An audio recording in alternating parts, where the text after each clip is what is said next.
Welcome back, bitch. It's time to wake up. Let's go. As we all probably know, one of the worst things you can do in your life is give your energy to the wrong man.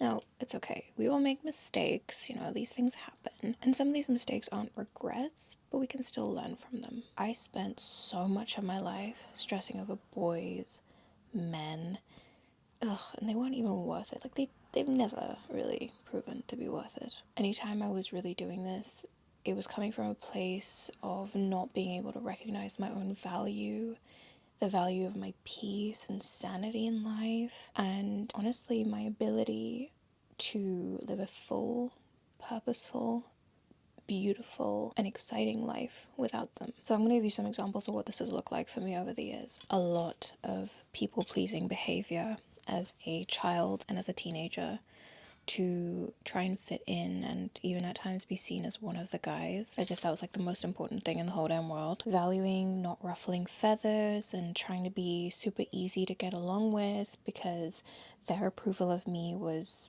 the most important thing I could ever seek out in this world, and it was more important than my own approval of me. Pining after men, irrespective of if they liked me back. In fact, perhaps even more so if they didn't. Because, guys, I had to prove that I was desirable, because if they didn't like me, what did that mean about me? Tailoring my outfits and my personality to them and their preferences, even expressing my sexuality through a very male lens. And guys, even I'll admit, in the early days of gym, wondering if I was pretty enough. I would get in my head, and I only sort of recently broke out of this, where I was like, wear the messy bun, grunt all you like, make the ugly faces, this is your session, you're gonna get everything you can out of it. But I was conscious of if I was pretty enough. Big one.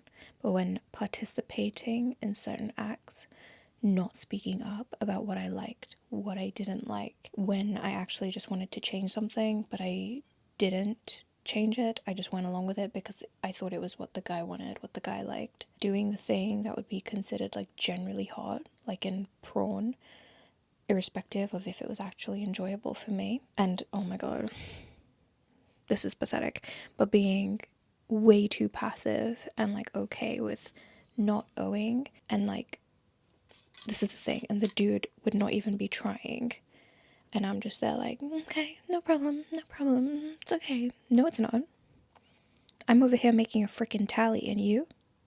Staying in a relationship with a man, albeit a very kind, generous, genuine individual, out of fear of losing him.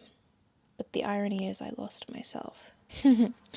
Letting a man and his life become my passion because I was too afraid to look at my own life and wounds and self-destructive habits. I was too afraid to do that, and as a result, I couldn't make myself and my life my biggest passion. No, that space had to be filled by a man. I mean, really? Wasting precious time and energy not acting as my highest self or building my dream life, investing all of that into somebody who won't even do the same for themselves, let alone me. Forgoing professionalism and commitments that I'd made to my friends, my family, and even myself, just to accommodate a guy's wants and needs.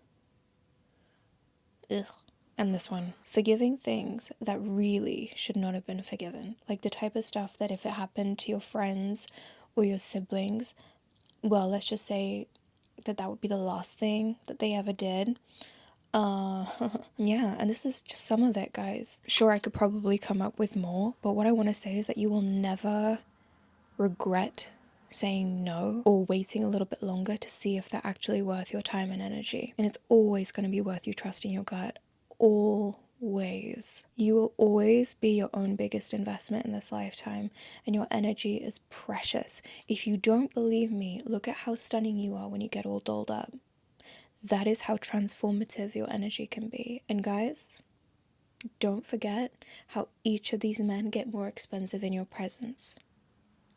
Your presence glows them up. They gain everything. They get the experience of how to take care of a woman, which they can perhaps then later use on the woman that they decide they do want to marry. They get the status, or the status, however you say it, and the social clout because they get the approval of other men saying, oh, cool, he can pull, and he can pull a woman like her. So that says something really good about him. And also the approval of women, like, oh, he's safe to be around. Cool. If this attractive woman is dating him, then that must mean that he's attractive and someone worth being with. It's leverage. Your presence gives him leverage. Oh, and of course the 18 plus, let's just say, and emotional nurturing too, if you're into that mothering energy, which, by the way, I entirely disagree with. What about you? What do you get in this equation? So I literally, obviously, I've just listed out a bunch of things, but like, guys, stop. We all need to collectively make a pact to stop wasting our time and energy. It's not that men ain't shit. Like, no, a real man, like a man, an hombre, is gonna be so worth it. And there are many men out there that I'm like, respect, respect, respect. Wouldn't date you, but respect. Or like, would date you, but you're married.